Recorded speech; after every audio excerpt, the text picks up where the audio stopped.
What up YouTube, it's Misery Hates Company. In this video, we're looking at some leaks that may or may not be confirmed, not officially, but everything up until this point have been 100% accurate. So there's very little reason for us to believe that the leaks I'm getting ready to show you aren't true. And I'm gonna be honest, they are incredibly exciting for some really exciting stuff coming to the game, including a new character or two, as well as a new PvP mode, such as a Battle Royale. All of this and so much more in this video. It is crazy to think that Diablo Immortal has this massive update coming, and literally December 14th is what the date that's been throwing around in the forums and the community. So there is a very decent possibility that some of the things that are leaked in this video are going to be coming in literally just a couple weeks. If you're excited, make sure you smash that like button because, oh man, the stuff in this video is absolutely crazy, and I cannot wait to show it to you guys. So without further ado, let's get straight to the video.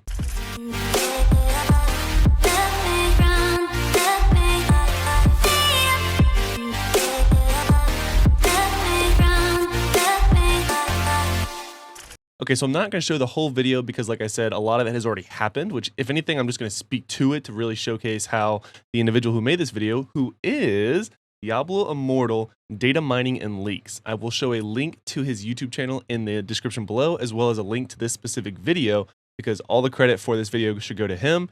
He has done the data mining himself and then post on it on either Reddit or here on YouTube.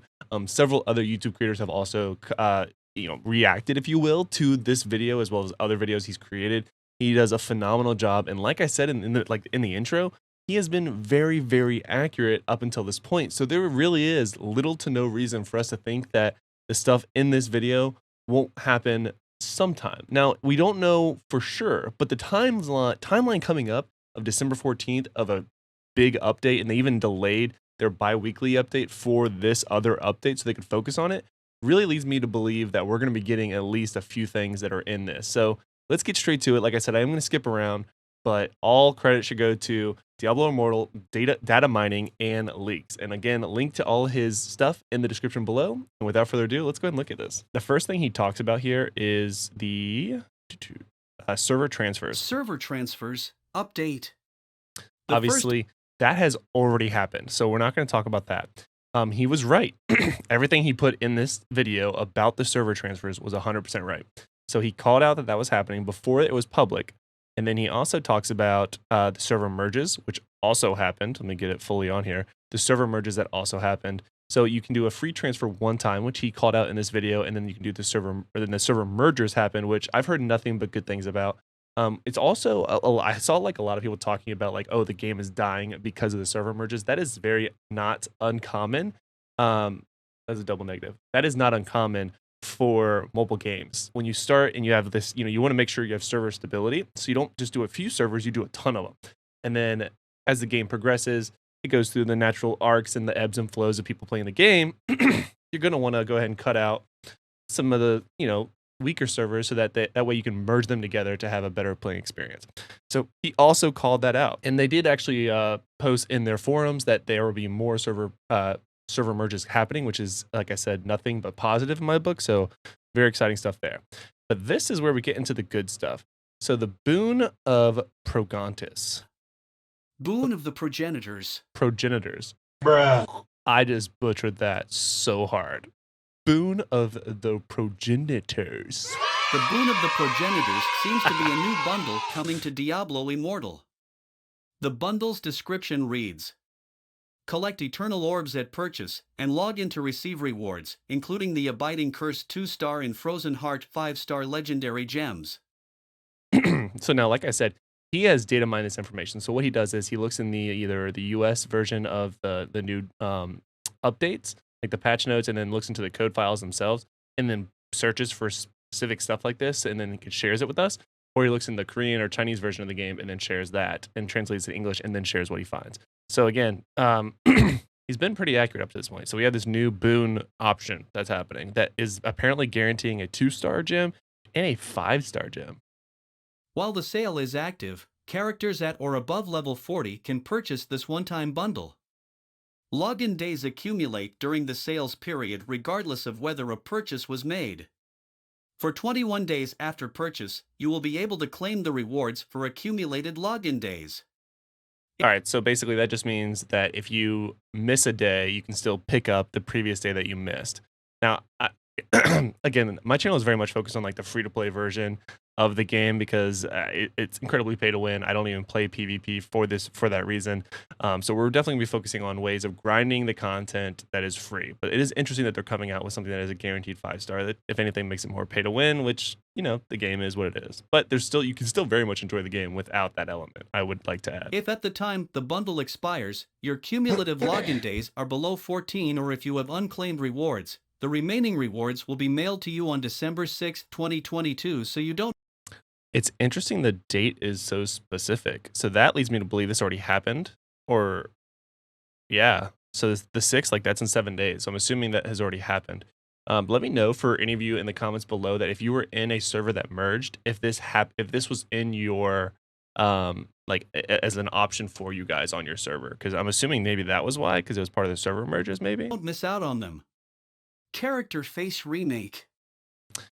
It's all aesthetics right here for the character face remake, but I'm pretty excited about this. A character face remake seems to be in development that will allow players to redesign their character's appearance. It was a requested feature by the community, since you once picked a certain style and look, you're locked into it. The price is unknown at this point, but indicators exist that it can be paid for with platinum instead of orbs. Is this a preparation move to eventually hide the helmet? So the hide the helmet feature is something that was in World of Warcraft, which is a game that I played a ton with my wife as well, especially when we were in college. If they do add this feature, I hope they add a few more different options because, I mean, obviously there's very little options here. It would be nice. It talks about cost. I mean, I would hope that you can do this at least for free or a free currency. And it's not like actually pay to change your face. Like that's gonna be a little rough. But to me, this is a thumbs up at least. It's an interesting idea. It should be in the game. So that's nice. We can only hope. We're getting to the good stuff, though. New Battleground Mode.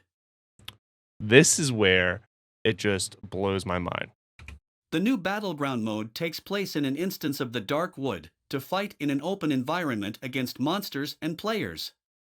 Leaders can pick a waypoint to enter battle, which suggests that you will enter as a team. PvP modifications. You can enter buildings in the Dark Wood to hide from the enemies and seek protection, but players outside will be invisible to you. Okay, so you go in as a team, unknown the team size, and then you can hide in buildings, and then you can literally not be seen by the enemies, which is interesting. So it's open world-esque. At certain intervals, a poisonous mist will spread, and players outside will lose life. That is Battle Royale. That is like any Battle Royale where the fog or the storm, like if you played Fortnite, or like I said, the fog or the gas if you played Call of Duty, it just progresses closer and closer in. That's what that describes, which is fascinating. You can find healing pools to restore your life. Gameplay and battle. The initial character level is 1, and skills are temporarily locked. By defeating monsters and players, you can quickly restore and upgrade your skills. So it's PvP VE, where there's player versus environment, where you can kill monsters like you generally do in Diablo Immortal, or PvP, where there's other teams you can fight. And both of those killings, or achievements, if you will unlock your skills. This gets me incredibly excited because if they do it right, and if they just make it everything 0 and it's truly just skill based, that is going to be the most epic PvP mode of any mobile game I think I've ever heard of or seen. That would just make Diablo Immortal light years ahead of everyone else. You will come across treasures, and the better the treasure chests, the better the equipment it drops. So again, that does kind of confirm that theory that, oh man, that you will be your gear doesn't matter in this battle royale. So you're basically just, you come with your aesthetics like you do in Call of Duty, or you do in any other battle royale. But then your gear, anything that you have previous to that, like in Diablo Immortal, won't matter, and everything you get in the middle of that game will make you that powerful, which basically removes the pay-to-win elements and make this a level playing ground for everyone, it just sounds really, really cool. Spoils to the victor. After defeating an enemy, the enemy's equipment, gems, and legendary gems will be dropped as loot. The loot is only available during the game and can't be taken out of the battleground. The winner is the last team to survive. Okay, so that does confirm. It has nothing to do with your in-game, design, gear, gyms, whatever. It's just anything you go in there with. You don't like anything. You're empty when you go in. You fight. You do the battle royale. You win. Everything goes away. You go back to whatever gear you had before you start the match. Super cool. Love that. This mode seems to be a great adaptation of the Fractured Plane, modified to work with PvP in the best possible way. Okay. I can't wait to see how this truly plays out in the end. Fishing minigame. The story around the fishing game is still shrouded in mystery. It might be part of a questline extension that revolves around islanders, sailors, and eventually a fishing shop. Fishing is done with a fishing rod item skill. You can currently go fishing for 5 minutes and try to hook fish. They are set to bite within 20 to 40 seconds of time. Once a fish bites, you have a limited amount of time to react before it's lost to the sea. You may catch up to 6 fish in one game, and certain bait can be used to attract bigger fish. So, I mean, just being an MMORPG, like fishing is a nice addition to the game. Again, it could just be a quest line. Like he's finding this information in the code, so it exists. It is built into the game, or is being worked on in development that they're putting out. So that way, and they do that often, by the way. So some of this stuff might not be coming anytime soon, but you see pieces of it added to the game with little patches over time. That way, it's not like one massive update. It's very, very common that that happens in mobile games, less common in PC games. But that's why he's able to get this really interesting information. And sometimes he's filling in the gaps, but this is all very specific so far. Later on in the video, he talks about some like hypotheticals, and I'll mention that before we get too far in. But everything so far has been found in the game already, into some capacity. So it makes it really cool. I'm less excited about fishing. It's a nice addition to the game, a nice, again, maybe it's just a quest line, who knows? Maybe there'll be some aesthetics you can unlock, or, I don't know. But, it is what it is. It's fishing. There seem to be a total of 40 different fish to catch, including a goldfish. The purpose and the exchange of fish are unclear at this stage. New classes. Hello? He said new classes, as in plural. Blood Knight. The Blood Knight class was data mined months ago, dating all the way back to the closed beta in January 2022. However, new indicators point towards a release not too far in the future. To recap, I'll talk about that when I think it's releasing here in the very near future. the Blood Knight uses dash, stab, blood, shadow, and demon-based skills to damage. All right, so that's the list of skills if you guys wanted to take a look at it. Very, very interesting here. So we have dash, stab, stab and smash, dark conduits, blood suck, bat troop, shadow mass, shadow spear, dark edge, rotary sweep, black fogs, blood demon, and blood demon blood strike. Very interesting. So this is found on the Chinese client, and it gives a good idea of the Blood Knight's toolkit. But really, the fact that the description and the skills were found, it literally confirms is coming in some time in Diablo Immortal. My opinion, because of this quote-unquote massive update that we're getting in December 14th, I think it makes a lot of sense, and especially with some recent events that we've had in-game, I think it does make sense that we're going to be getting the Blood Knight literally December 14th. The reason is because what he's getting ready to cover next has me, and especially with how far along they are, it kind of matches this timeline that I'll propose to you here in a second. So make sure you keep watching this video. Damage enemies. In the last patch, it was evident that the Blood Knight class is being prepared to have their own Challenge Rift leaderboard. Furthermore, a switch was added to simply enable it at any given time. Details. A switch was, literally off or on, which means, if you add that, it's coming soon. Including skill descriptions and pictures of the old 3D models, can be found on Wowhead. I'll link it in the description. Tempest. Oof. Second brand new class. The Tempest class is still in early development, and as such, only bits and pieces are known thus far, and no images or models are present. It is definitely not a common class, but I found references to it in the Dungeons and Dragons role-playing game. Now, obviously, now it's stretched. So he found the name Tempest in the game files. under like classes. So we know that it is being worked on. Everything from now until the end of the Tempest part is all hypothetical. This is not data mined anymore. This is just him building off for some research that he did. We have no idea the capacity of Tempest, which actually is, we'll go ahead and cover it, and I'll talk about here in a second, the very end of the video, when I think we'll get Tempest, and why I do think that based off that timeline, it is in line with the Blood Knight, and why I feel confident about both release dates. So watch this a little bit more, and then I'll tell you that. Oops. D&D defines it as follows. A tempest is the point of calm within a whirling barrier of deadly blades. Sure enough, I could find Chinese references to a skill translating to multiple wind blades, as well as fire, water, and illusion-based skills. We can assume it's going to be a speedy elemental illusion. Again, we can't assume anything, but we don't have enough info as of yet, but this is what, based off the information he has found, that he can assume. This type of class that is going to be intelligence-based. That is probably true. I will keep you posted as I gain more insights. If you like... All right, so shout out to Data Mines, Diablo Immortal Data Mines and Leaks.